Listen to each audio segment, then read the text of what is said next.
Par une première question, est-ce qu'il y a des volontaires? Une volontaire? Hi again. It's a question for Carol. As you can see, I'm not wearing royal shoes. What did you wear as a handmaiden during the shooting? Donc la question c'est de savoir qu'est-ce qu'elle portait à ses pieds pendant le tournage de Star Wars épisode 1. Parce que je crois qu'il n'y a pas de photo de public, on voit ce qu'elle porte aux pieds, les parents, ça pourrait me servir.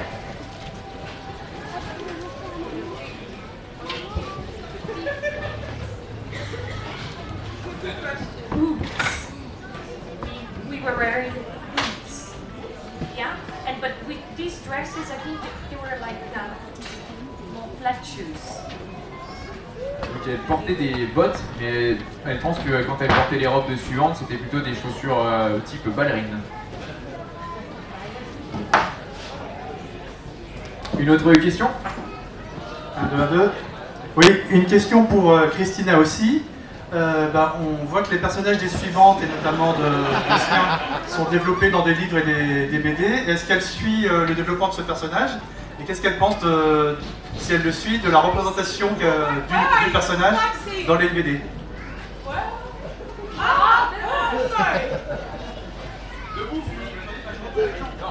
Alors, Debout, Funi, quand tu poses ta question. Donc, je demandais si Christina suivait le développement de son personnage qui a été repris dans une série de romans et une série de bandes dessinées, si elle s'intéresse aux nouvelles histoires qui sont racontées autour de son personnage et sa représentation dans les comics, est-ce qu'elle s'y intéresse, est-ce qu'elle trouve que ça lui ressemble, surtout que le personnage est vieilli aussi dans les comics, donc est-ce que ça lui ressemble à ce qu'elle ressemble aujourd'hui? Yes.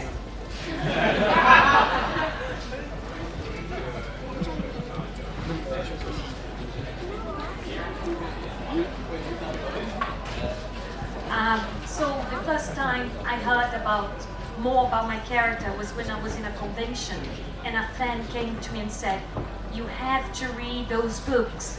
They're amazing. Have you heard of A.K. Johnston?" And I was like, "No." So he told me, "Get the book."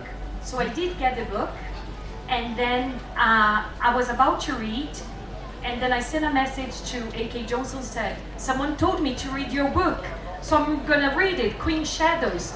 And then she wrote back to me and said, "Oh my God, I can't believe a handmaiden." So she said, "You should read Queen Sparrow. Read Queen's Shadow, but Queen Sparrow, I had so much fun writing your character, so you have to read it." And then I read it, loved it, and then after I even interviewed her about the handmaidens. And now I hear there is David series and comics, yes, so it's very exciting, so now I have to read those. La première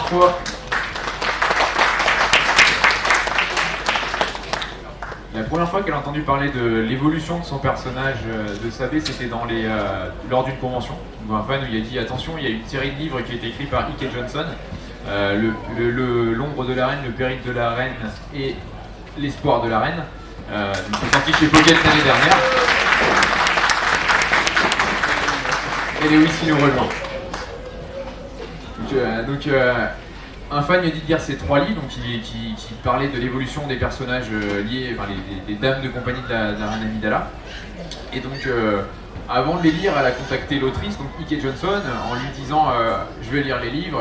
E.K. Johnston, en grande fan, dit oh là là, une dame de compagnie qui me parle. Donc depuis, elle les a lus, elle les a adorés. Elle a même fait l'interview d'E.K. Johnston et maintenant elle a appris qu'il y avait l'évolution du personnage qui continuait dans une série de comics. Donc pour elle, c'est vraiment intéressant de voir l'évolution de son personnage.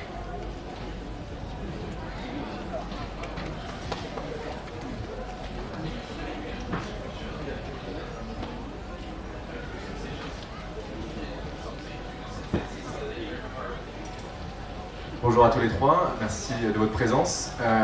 Petite question, toi du coup, est-ce que vous avez gardé des objets de tournage ou des costumes ou quelque chose que vous auriez pu shipper entre guillemets sur le tournage voilà. Merci beaucoup.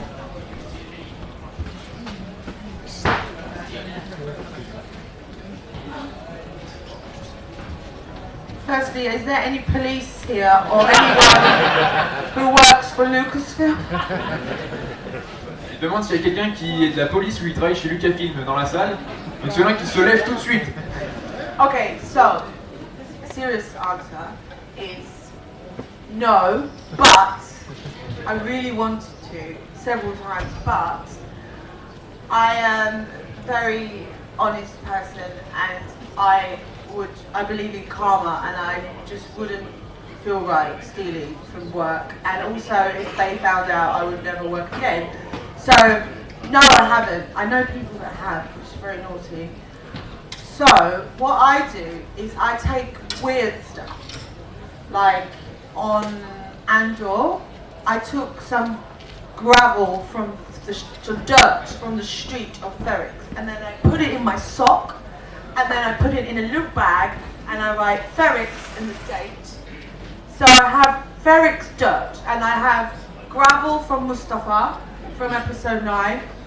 I have a fruit from Kijimi, some plastic fruit, weird stuff.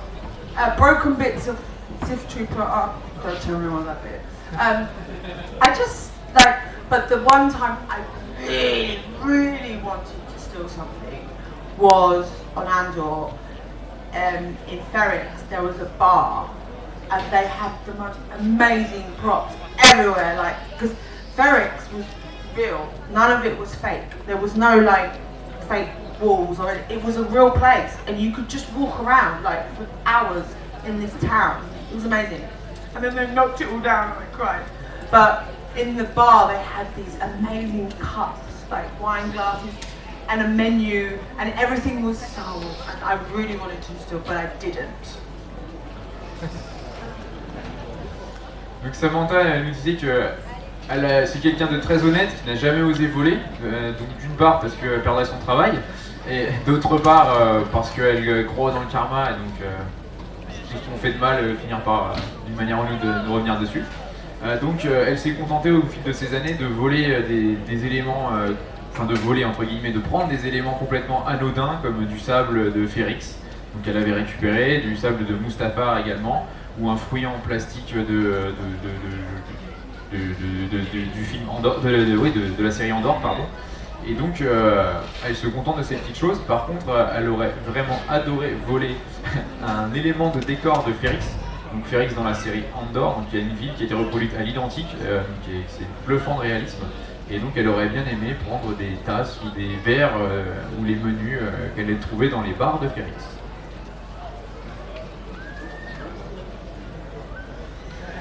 Bonjour.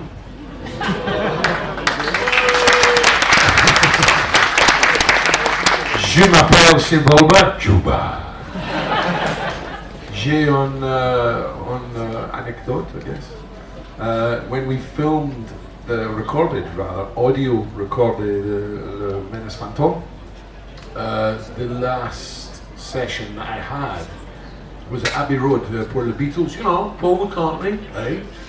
On Abbey Road à Londres, and arrivé, George Lucas, there, George Lucas, and he was on the telephone, yeah, chatting on the phone, yeah, I know, it's great, he's going, yeah, it's wonderful, yeah, great, yeah, no, and, but, mais, he's, what do you call it en France, the jacket,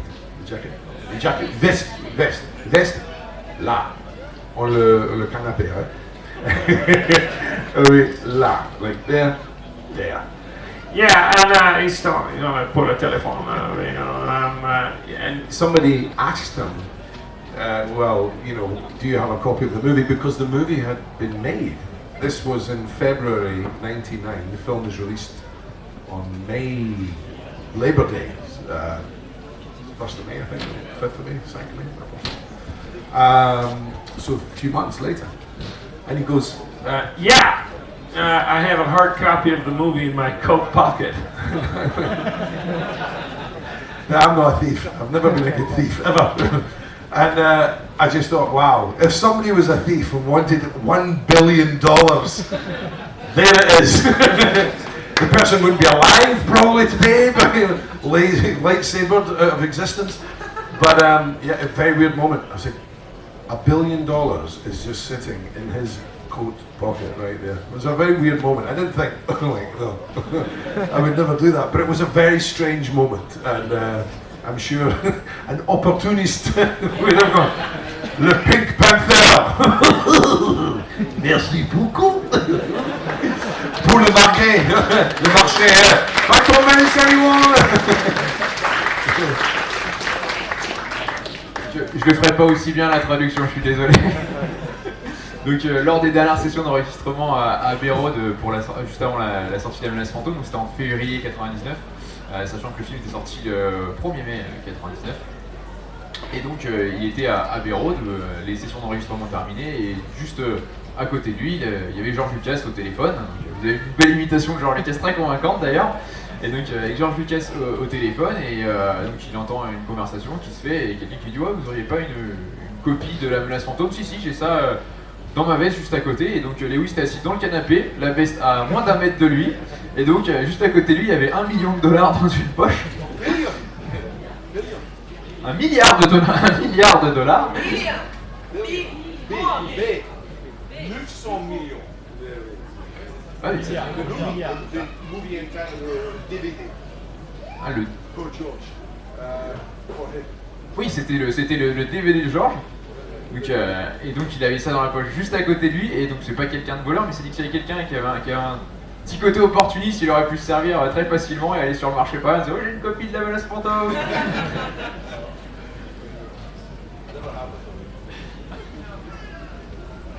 Une autre question?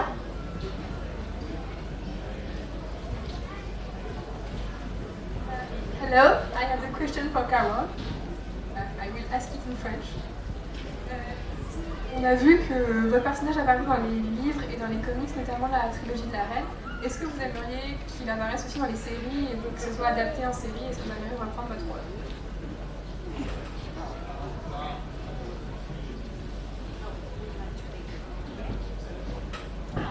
Oui, bien sûr. Yes, I would love to. That would be wonderful. Bonjour, merci d'être présent. Voilà, je voudrais savoir, déjà, avant de tourner dans Star Wars, est-ce que vous aimez bien donc, la franchise?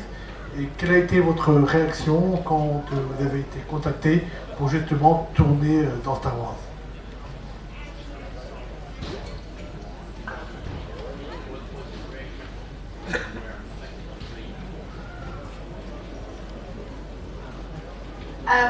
I have to be honest. Before I was in Star Wars, I never saw one Star Wars. But now I love Star Wars. When I was a child, I remember my uncle, he loved Star Wars. I remember he had a lightsaber, which I actually have now. And I remember the music. Because I had a small piano and you pressed the demo and it was Star Wars, but I never seen it. And then, but I knew Darth Vader, I knew Stormtrooper, because Star Wars is part of human culture. It's a cultural phenomenon. You don't have to have seen Star Wars to know who Darth Vader is. So I knew of it, but I hadn't seen it. And then when I got asked to do the movie, well, I replied to an advert actually that said tall women with strong looks wanted for Hollywood movies. So I applied, and it was done. But it was called Avco Code, and it wasn't until I went for my fitting and I walked into the tent like this, exactly like this, and there was a row of stormtroopers across it, and I was like, oh my god, this is Star Wars, and I couldn't believe it. And 10 years later, I still. Donc Samantha, en toute honnêteté, elle n'avait jamais vu Star Wars avant d'être dans les films. Mais par contre, elle avait un oncle qui était très fan et qui connaissait très bien. Donc il avait un sabre laser qu'elle a récupéré depuis. Et elle avait un petit piano en tant qu'enfant. Et quand elle appuyait sur le bouton démo, ça faisait la musique de Star Wars. Donc elle connaissait plutôt bien Star Wars. D'autant plus que Star Wars, comme on le sait tous, fait partie de la culture humaine, même la culture mondiale, où on connaît un peu tous les personnages. Et voilà, elle connaissait un peu le sujet sans avoir vu les films. Et donc elle a répondu à une annonce pour pouvoir jouer dans les films, donc il cherchait une femme grande avec un visage puissant, et donc elle a postulé. Et c'est uniquement en arrivant dans une tente comme celle-ci le premier jour des essayages qu'elle s'est rendue compte qu'il y avait des rangées de Stormtroopers et que voilà, elle jouait dans Star Wars, et c'est à ce moment-là qu'elle a compris qu'elle jouait dedans, donc elle était très impressionnée, et puis même 10 ans encore aujourd'hui après, elle est toujours impressionnée de pouvoir avoir joué dans les films.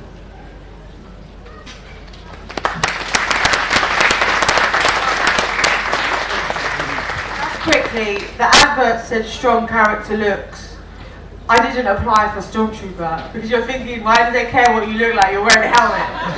It's because my first role was an officer, first order officer, and in Force Awakens, about 20 minutes, you see me and I have the microphone, and I'm like, oh my god, da, da, da. So that's why they wanted the strong looks, because the officers are all like, and then after I became a Donc, par rapport à cette annonce, en fait, je cherchais quelqu'un donc avec un regard assez dur, en fait, parce qu'elle a commencé par jouer une officière, un officier du premier ordre, donc qu'on voit dans le film avec un écouteur, et donc c'est pour ça qu'il cherchait quelqu'un avec un visage sévère, parce que autrement, il ne savait pas qu'elle allait jouer pour un Stormtrooper. Le premier film that I've seen was the Return of the Jedi. So I loved New York. I was like, always people told me Star Wars, and I was like, oh, the cute bears, and people said, Star Wars is not about that, Carol. But that was my experience, the Return of the Jedi. Yes, beauty. So for me, as a child, that was Star Wars for me. I loved it. And when I came to London, and they were doing the casting for the Handmaidens, and they were looking for similar looks to Natalie Portman.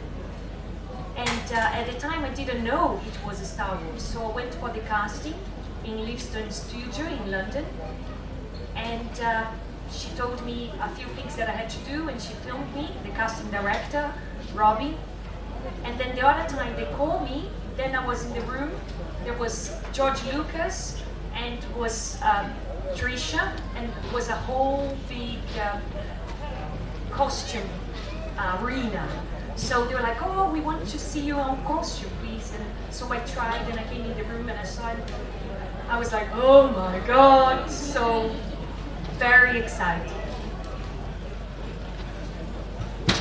Pour Carole, à la base, donc elle connaissait Star Wars. Son premier film qu'elle a vu, c'était Le Retour du Jedi, donc elle était plutôt côté Ewok, donc elle adorait les Ewoks. Et alors que tout le monde lui disait non mais Star Wars c'est pas juste les Ewoks, il y a beaucoup plus que ça derrière. Mais bon, elle c'est son expérience de Star Wars. Et donc quand elle était embauchée en fait sur le film, c'est qu'il cherchait quelqu'un qui ressemblait à Natalie Portman. On sait tous pourquoi, on a tous vu le film.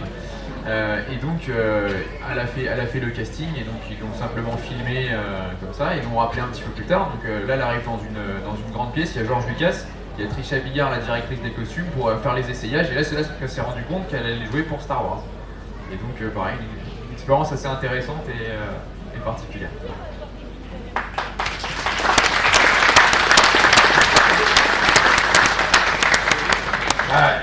J'ai un impersonateur, Donald Trump, par exemple. Mais le movie 1977, j'ai 7 ans. Wow. Mon mère said to me, in the movie, when we went to the cinema, apparently I said, did this really happen? I thought it was a real story, I thought it was the news. But I impersonated everything about the film. I impersonated, you know, the TIE fighters, lasers, and all this, all this stuff. So, I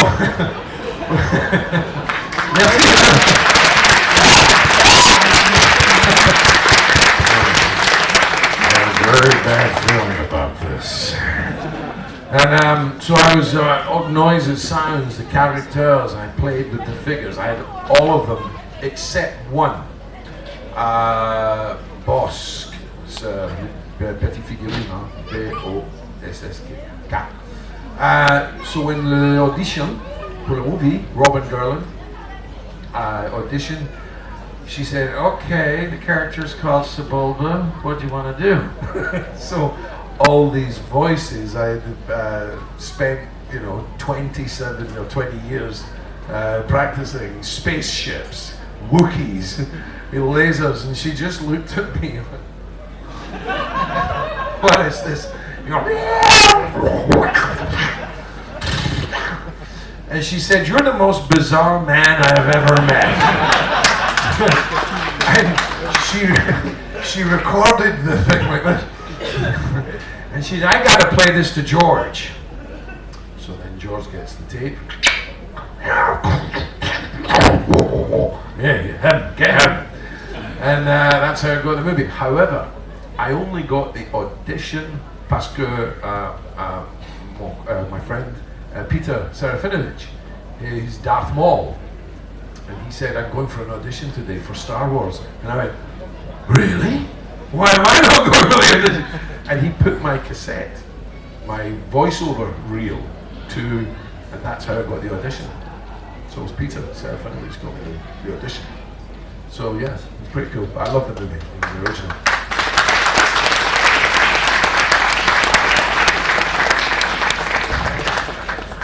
Donc Lewis, il a vu la première fois Star Wars en 77, il avait 7 ans. Donc grand fan depuis le début. Donc comme vous avez vu, il a un certain talent pour faire des voix. Donc il a pratiqué dès enfant avec les bruits et les sons de Star Wars. Et il avait d'ailleurs toutes les figurines des premières années, à l'exception de Bossk. Et donc il jouait beaucoup avec ses figurines et en fait il a eu l'audition par l'intermédiaire d'un ami à lui qui allait faire la voix de Darth Maul. Et donc il a demandé à ce que son ami, quand il a dit bah, je vais faire Star Wars, hop, est-ce que tu peux passer ma cassette avec s'il te plaît? Et donc c'est ainsi qu'il a pu être rappelé pour faire l'audition ensuite. Et donc l'audition, c'est le passage qu'il nous a raconté où il est devant Robin qui faisait le casting et qui a fait donc toutes les voix qu'il avait, tous les bruits, tous les sons de Star Wars qu'il avait pu pratiquer depuis qu'il était gamin. Et là il a dit mais vous êtes la personne la plus bizarre que j'ai jamais rencontrée. Et donc il a fait sa cassette avec tous ses bruitages, etc. Et ça a plu à George qui l'a rappelé pour venir faire la voix de Sebulba quelques temps plus tard.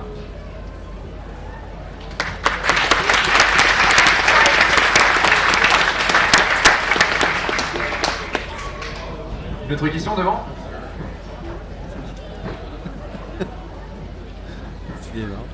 Bonjour, ma question est pour Sebulba. Je voulais savoir comment s'était passé le tournage de la course de Pod Racer. Et qu'est-ce que ça fait d'avoir perdu même en ayant triché?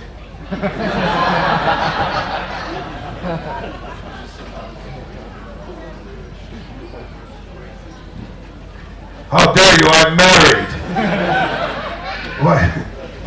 She did what?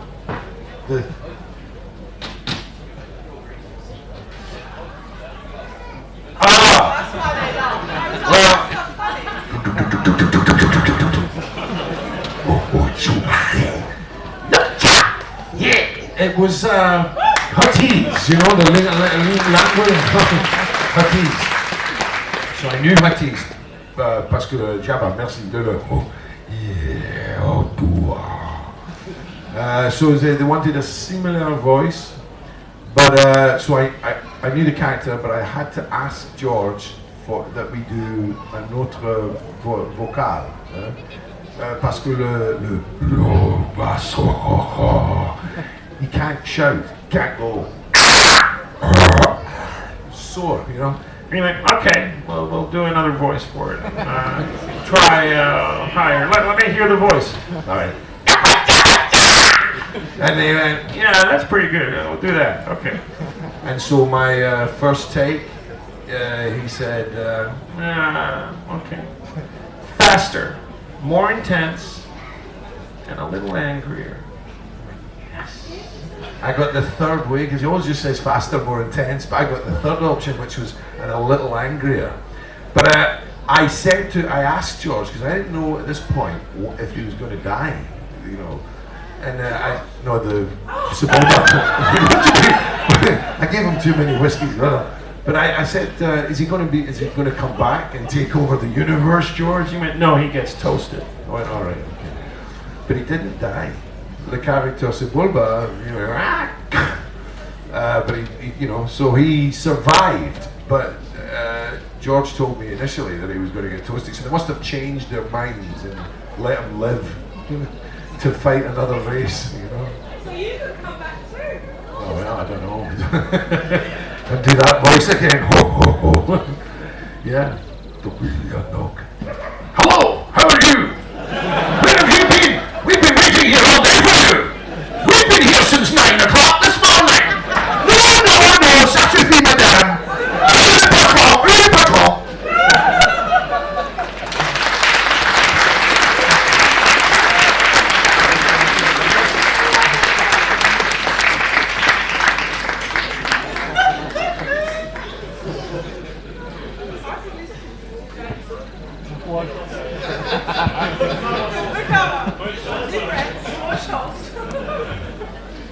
Je referai pas les mots encore une fois.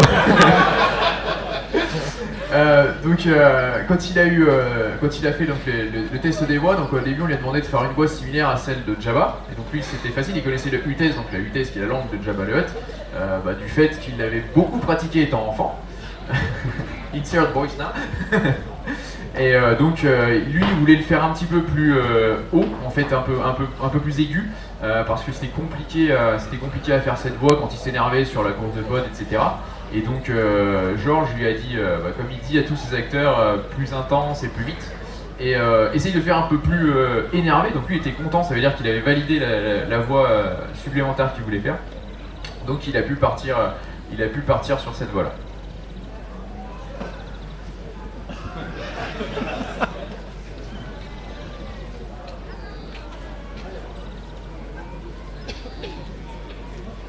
Bonjour, merci pour votre présence.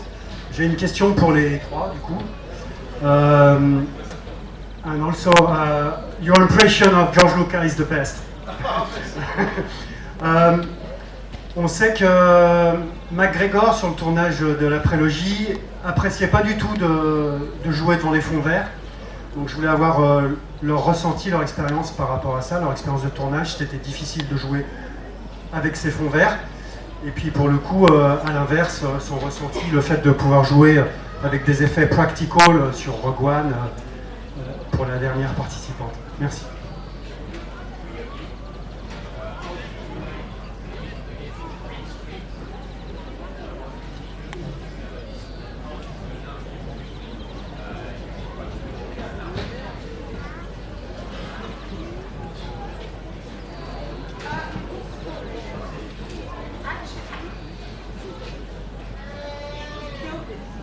Hello.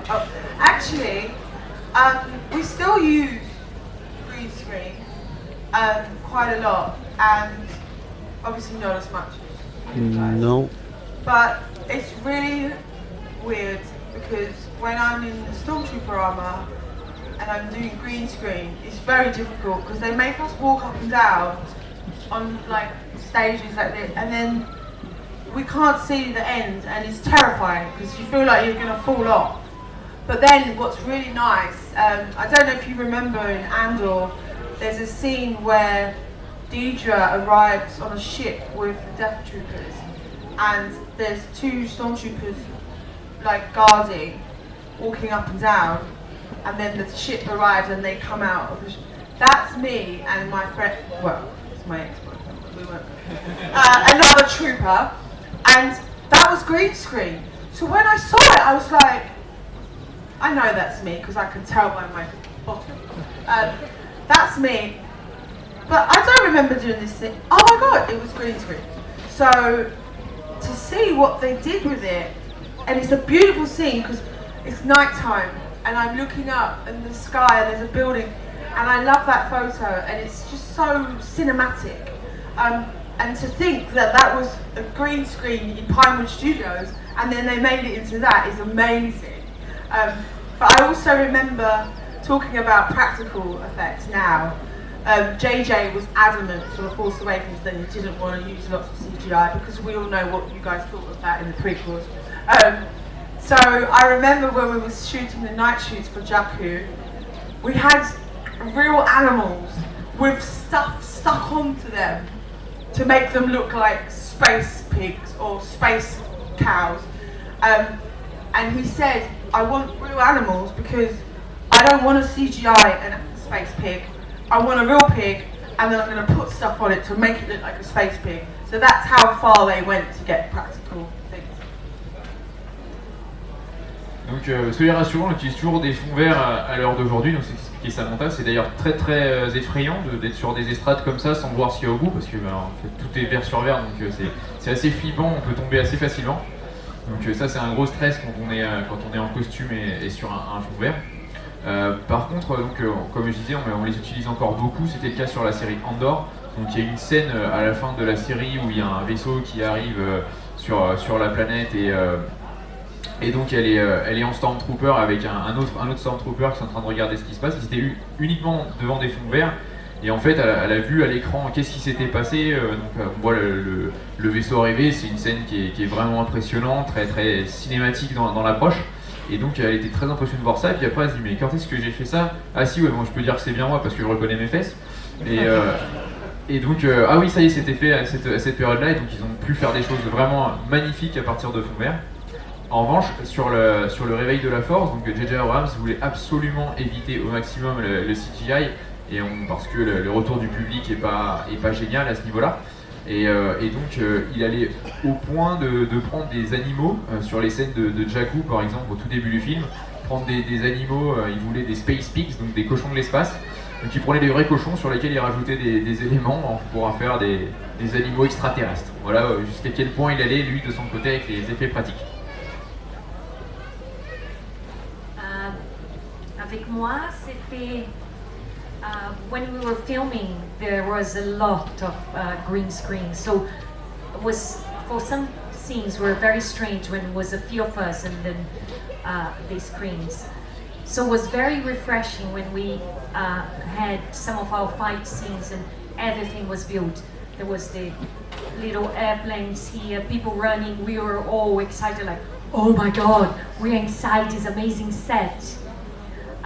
So yeah, so it's was very strange when we had all the screens and fantastic when we had the set.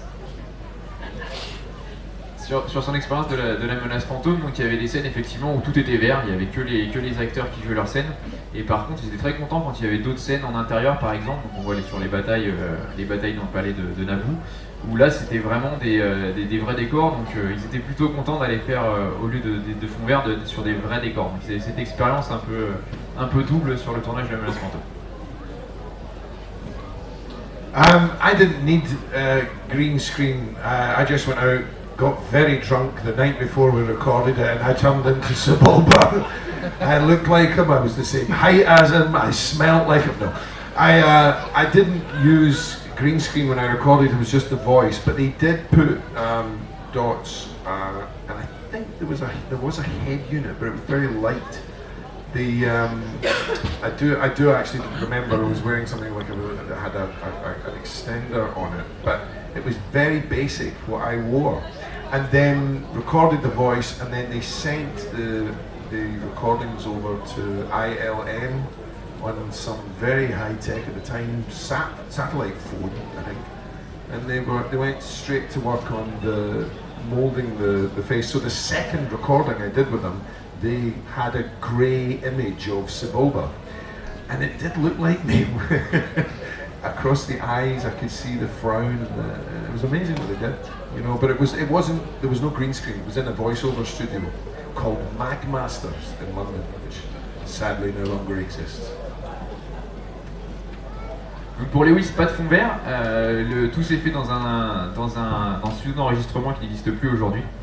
Et donc lui, sa particularité, c'est qu'il avait donc des petits points sur le visage et une caméra pour faire de la captation de mouvement, tout simplement. Donc c'était très basique ce qu'il portait. Donc c'est la première fois qu'il a fait ses Sebulba. Donc lui, ce qu'il avait fait, au début, ce qu'il disait, c'est qu'il avait beaucoup bu la veille, comme s'il faisait la même taille que Sebulba, il avait la même voix et la même odeur. C'est effectivement une blague. Donc en réalité, donc, il a fait donc, ce premier enregistrement de voix avec ces éléments-là, et donc après quelques temps plus tard, ils ont montré une image qu'avait produite à ILM pardon, de son visage avec celui de Sebulba, et effectivement il reconnaissait certains de ses mouvements faciaux, et il se dit ah, ça ressemble quand même un petit peu à moi, quoi.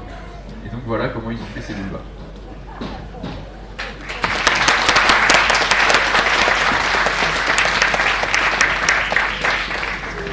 Bonjour à vous trois.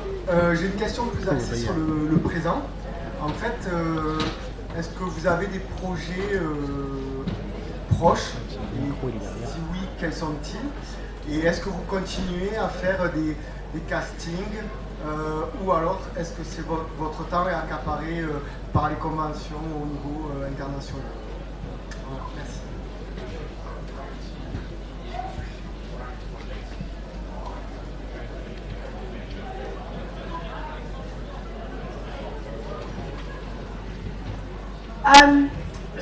Your question, what am I doing now? Am I still in Star? I can tell you, but then afterwards I have to kill you.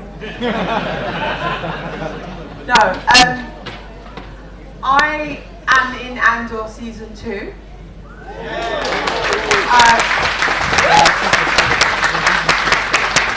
That's all I can say. Unfortunately, I am still in the industry, but unfortunately, we have had a lot of problems and still having problems. I haven't been in Stormtrooper armour since last April, 1 year. And I have never missed the armour because, let's be honest, it's hellish. But recently, I nearly started to cry because I miss my armour. I miss being in the armour, I miss being in Star Wars, being on set, I miss my friends, I miss the crew. I'm getting upset. I miss it so much. For the first time in 10 years. Usually I'm like, take it away, I don't care, I never want to see you again. And because of the strikes in America, the writer's strike and then the actor's strike, we haven't done anything since last April. No Star Wars. And right now is a very strange time. For the first time in 10 years, there is nothing Star Wars happening right now anywhere in the world. Since 2014. Since then, there's been something happening all the time, even if it's reshoots or pickups. Sometimes there's been two things. When we shot Rogue One reshoots, The Last Jedi was big. I would do one day on this, then I would do another day. It got very confusing. So there's always been some Star Wars for 10 years continuously, and right now we have nothing. I haven't worn it since last April. I only recently booked a job in the industry at all. It was a commercial. So it's very tough. So yes, I'm still in the industry. There's no Star Wars happening. Hopefully we have lots, as they told us at Celebration, we have lots of things in the pipeline. The Rey movie, for instance. And I spoke to Pablo Hidalgo, who's a good friend of mine, the story group editor. He makes the visual dictionary. And I asked him if my character, Ali Samta, X-Wing pilot, would still be alive for the Rey movie, and he said yes. So, hopefully, Ali Samta will return in the new Rey movie, but we've also got Dawn of the Jedi and the Rogue Squadron movies. So, let's all pray for Sam and for Carol and for Lewis that we get some new Star Wars soon, so I can go back to work, get back in my costume.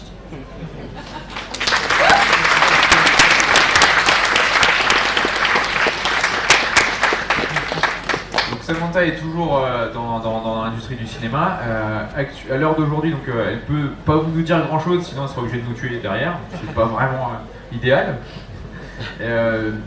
Donc elle peut nous dire qu'elle va jouer dans la saison 2 de Andor, qui sortira très bientôt. Et donc par contre, ce qu'elle disait, c'est que depuis quelques temps, il se passe rien au niveau de Star Wars, suite à la grève des scénaristes, ensuite la grève des acteurs. Donc c'est une période assez creuse en termes de Star Wars. Depuis 10 ans, c'est la première fois que ça arrive, parce qu'à certaines époques, ils sont en train de faire des reshoots de Rogue One en même temps qu'ils sont en train de tourner The Last Jedi, donc c'était vraiment très occupé à certains moments, et là maintenant il n'y a pas grand chose. Elle en arrive au point où son armure de Stormtrooper lui manque, et donc on sait que c'est pas vraiment confortable comme costume. Donc elle espère que donc ça va bientôt revenir à la normale. D'ailleurs, avec les nouveaux projets qui sont annoncés de Star Wars, les nouveaux projets de films, elle s'est renseignée auprès de Pablo Hidalgo, qui a pu lui dire que son personnage de Ali Samta, donc le personnage qu'elle joue en pilote sans masque, sans casque, est toujours vivant à l'époque du film centré sur le personnage de Rey. Donc il y a toujours un espoir pour elle de revenir dans la saga par ce biais, et avec tous les projets qui s'annoncent, il y a un espoir pour chacun de nos acteurs de revenir dans la saga.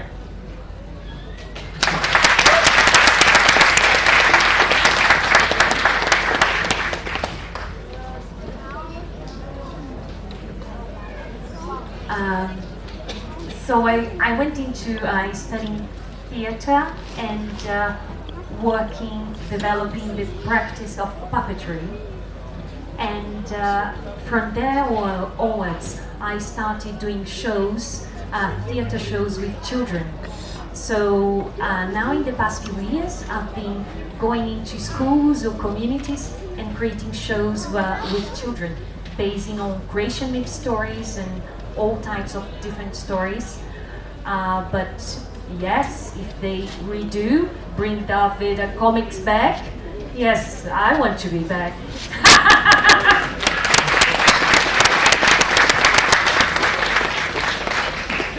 Yeah, I still work in the industry. I was working with on Sebulba just last week, coincidentally. I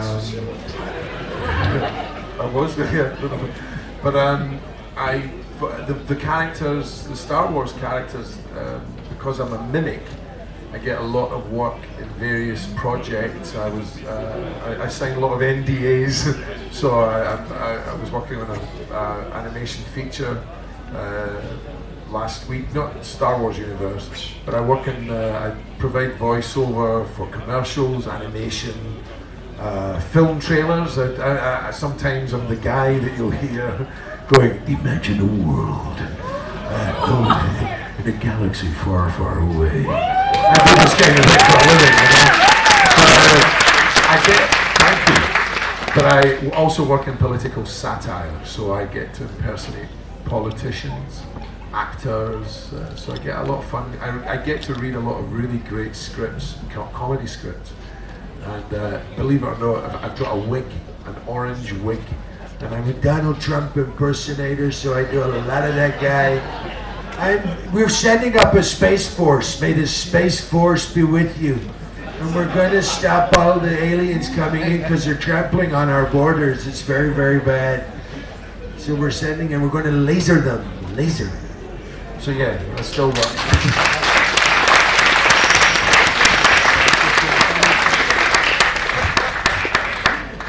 Lewis est toujours dans l'industrie cinéma, donc en tant qu'imitateur, il est toujours présent à beaucoup d'endroits. Il signe beaucoup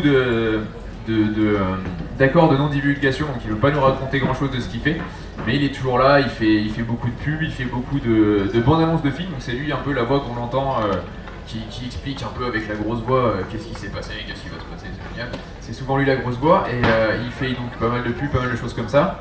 Et également, il s'occupe de faire des satires politiques, donc un peu comme nous on a eu les guignols de l'info en France, donc il fait ce genre d'imitation, et notamment une très belle imitation de Donald Trump avec une perruque rousse, et donc voilà, il est toujours dans l'industrie du cinéma. Et je vais juste traduire Carole tout à l'heure parce que j'ai pas fait la traduction. Donc Carole disait qu'elle a une formation d'actrice et de maquettiste, donc elle a pu continuer à travailler en organisant des spectacles de marionnettes pour les enfants. Donc elle fait toujours ça au quotidien, elle est dans les écoles, faire des spectacles de marionnettes et plein de petites choses comme ça. Mais elle est totalement ouverte à un retour de son personnage, comme elle le disait tout à l'heure.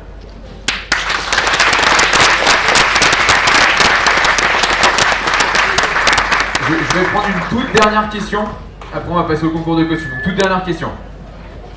La dernière fois qu'on a vu Sebulba, c'est dans Star Wars 2, depuis on l'a pas revu. Qu'est-ce qui lui est arrivé depuis? Est-ce que c'est possible qu'on le revoie dans une série ou film? Et aussi, je sais pas si vous pourrez répondre, ça concerne ceux qui ont été présents dans La Menace Fantôme. Dans le Sénat, on aperçoit des espèces qui ressemblent à E.T. Est-ce que c'était une volonté de George Lucas?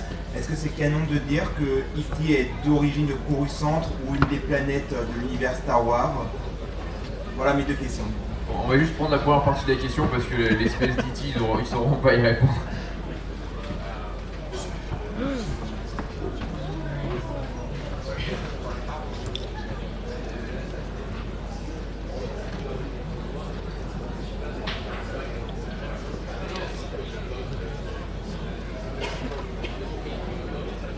Oh non, je sais pas.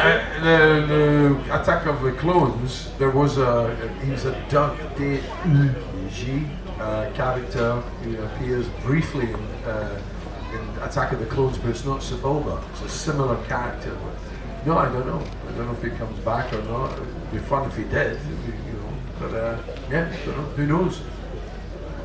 Donc le personnage de Sebulba n'est pas censé revenir. C'est vrai qu'on voit un personnage de Doug dans l'épisode 2, mais ce n'est pas Sebulba. C'est une partie tout à l'heure que je n'ai pas traduite dans sa réponse sur le personnage de Sebulba. Donc initialement, George Lucas avait dit que ce personnage allait mourir, et finalement donc il n'est pas mort. Donc il est toujours ouvert à un retour potentiel un jour.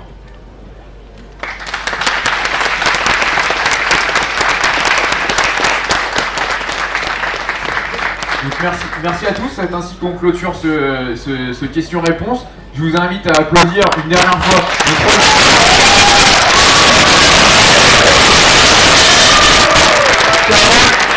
notre...